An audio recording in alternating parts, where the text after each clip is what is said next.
Hello everyone, I hope you're having a wonderful day. Today we're diving into a heartbreaking moment where everything begins to fall apart at the same time. What happens when the man trying to save his company is forced to stay far away, while the woman he loves stands alone against his family? Can Tieu Lac protect this fragile family until the CEO returns, or will fear, guilt, and pressure finally tear everything apart? Stay with me to find out. And if you enjoy emotional stories like this, don't forget to hit subscribe so you won't miss the next episode. The airport lights reflected faintly across the large glass windows as the CEO adjusted the cuff of his shirt for the third time. He hated leaving now, not because of work, not because of the pressure, but because every time he walked away from that apartment, something inside him felt unfinished. "Do you really have to go?" Tieu Lac asked softly. Their daughter sat in her arms, half asleep against her shoulder, tiny fingers gripping the collar of her shirt. The CEO looked at them both, then smiled faintly. "I'll come back as fast as I can." It wasn't a promise, it was a wish. The company was unstable, the investors were nervous, the board was divided. And after his father's collapse, the overseas partner meeting had become something he could no longer avoid. If he lost this deal, the company would truly begin to fall apart. Tieu Lac stepped closer, fixing the slightly crooked tie on his collar. "You look tired," she whispered. The CEO looked at her quietly for a moment. "I am." A small pause. Then, "But when I come home, it feels less heavy." Tieu Lac's eyes softened instantly, but behind that softness was worry. Not for herself, for him. "Take care of yourself," she said gently. He nodded, then leaned down, kissing his daughter's forehead first, and then hers. "I'll call every night." Tieu Lac forced a small smile. "We'll wait for you." And just like that, he left. The apartment became quieter after that. Too quiet. At night, Tieu Lac would sit near the crib, staring at her phone after every call ended. The CEO always sounded calm, controlled, professional, but she could hear it anyway. The exhaustion, the pressure, the weight he tried not to show. "How's Dad?" he asked every night without fail. Not my father, not the chairman, just Dad. Tieu Lac glanced at the sleeping baby before answering softly. "The same." A pause. "And your mother?" he asked more carefully. This time, Tieu Lac hesitated. "She still doesn't want me there." Silence came through the phone. Not surprise, not confusion, just heaviness. "Don't go if she makes it difficult," the CEO said quietly. But Tieu Lac shook her head instinctively, even though he couldn't see it. "I can't leave him alone." Another silence. Longer this time. Then, "Be careful," he said. The next morning, Tieu Lac wrapped her daughter carefully in a soft blanket before leaving for the hospital again. She didn't use the front entrance anymore, not after the last confrontation. The back hallway had become familiar. The older nurses had begun recognizing her. Some smiled quietly, some simply nodded. No one asked questions, because everyone already understood. Tieu Lac stepped into the hospital room slowly. The machines continued their steady rhythm.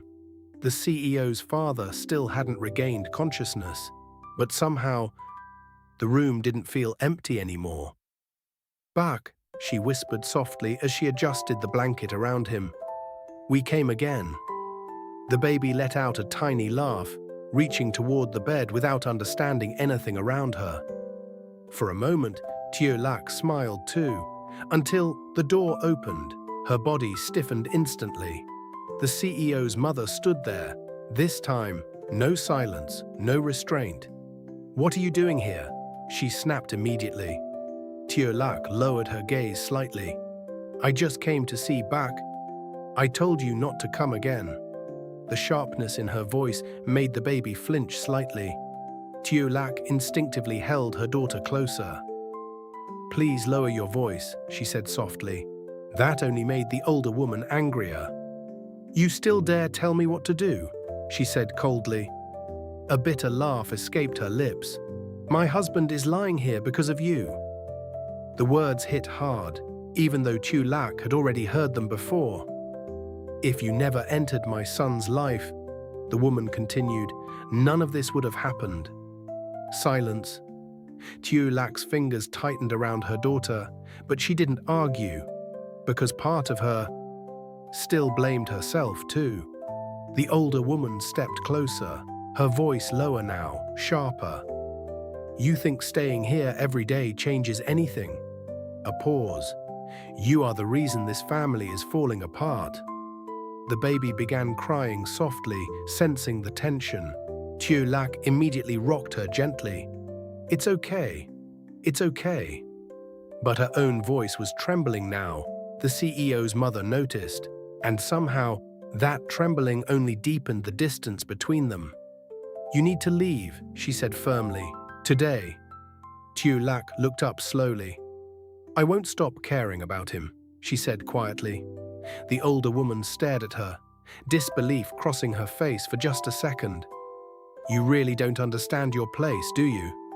Tieu Lac swallowed hard. "No," she whispered. Then, a pause. "But I understand what kind of person he is."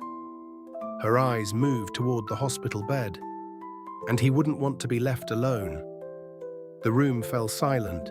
For one brief moment, the older woman had no response. Then suddenly, the monitor beside the bed beeped differently, sharp, irregular. Both women turned instantly. The CEO's father's breathing shifted, uneven, unstable. "Nurse!" Tieu Lac shouted immediately. The door burst open moments later.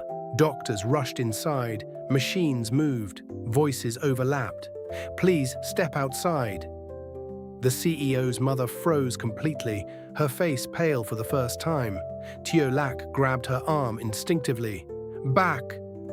But the older woman pulled away slightly, still shaken, still cold. Yet this time, there was fear beneath it. Real fear. Outside the room, the hallway suddenly felt freezing cold. Tieu Lac stood there holding her crying daughter close. While inside, the man connecting this broken family hovered somewhere between holding on and letting go, and far away in another country.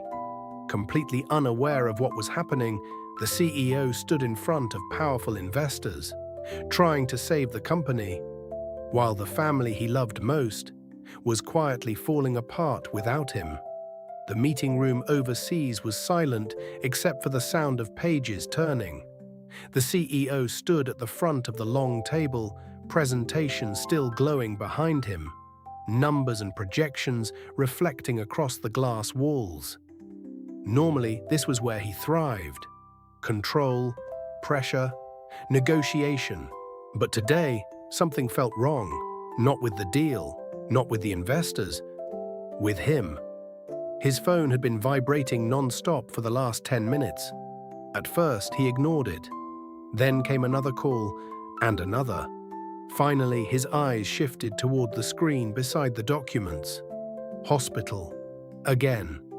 A strange heaviness settled in his chest instantly.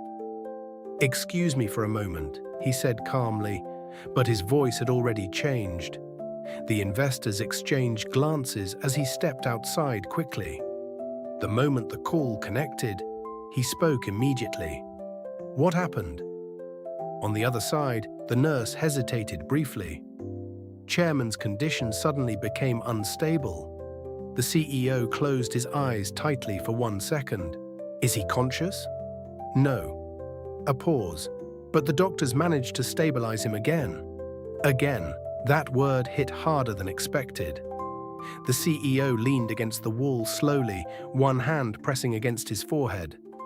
"And my mother?" he asked quietly. "She's still here." A brief silence, then, "There was also an argument earlier." His expression tightened instantly. "With who?" The nurse hesitated again. "With Miss Tieu Lac." "Of course." The CEO looked down at the floor, jaw tightening. because even from another country, he already understood exactly what had happened. "Is Tieu Lac okay?" he asked immediately. "She left a while ago with the baby." The CEO let out a slow breath. Not relief, not calm, just exhaustion. "Thank you," he said quietly before ending the call. For a moment he stood there alone in the hallway. The bright lights above him suddenly felt distant. Everything was slipping at the same time. His father, the company, his family, his future, and somehow he was expected to hold all of it together. Back in the hospital, the CEO's mother remained seated outside the ICU room, hands clasped tightly together. For the first time in years, she looked afraid, not angry, not proud, just tired. The image of her husband collapsing again replayed endlessly in her mind. The unstable heartbeat, the sound of the machines, the doctors rushing in. And strangely, among all those memories, another image kept returning too. Tieu Lac, holding the baby, calling for help before anyone else moved. The older woman closed her eyes briefly, almost irritated at herself for remembering it. Meanwhile, back at the apartment, Tieu Lac sat quietly beside the crib. The baby had finally fallen asleep after crying for nearly an hour. But Tieu Lac herself couldn't calm down. The words from the hospital still echoed inside her head. "You are the reason this family is falling apart." Maybe because part of her feared it was true. She lowered her head slowly, covering her face with both hands. For the first time in weeks, she felt tired. Not physically, emotionally. A soft vibration broke the silence. Her phone. The CEO. She stared at the screen for a few seconds before finally answering. "Hey." His voice came softly. Tired, lower than usual, Tieu Lac tried to steady herself immediately. "How's the meeting?"